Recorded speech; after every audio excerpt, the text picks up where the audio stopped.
اهلا ومرحبا بكم مع بطوط. شوفوا بطوط ده عاوز ايه بالظبط، انا مش فاهم والله. عاوزها بطوط تتجوز ليه؟ تتجوز ليه طيب يا بطوط؟ ما الناس كلها عايشه من غير جواز.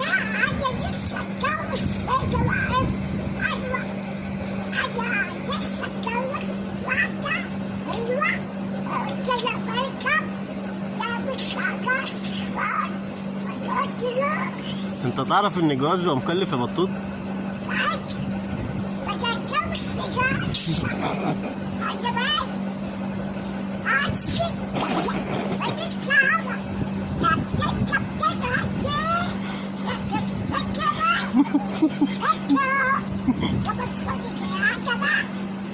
طب انت يعني معلش يا بطوط، يعني ايه عندك فكرة في الجواز يعني؟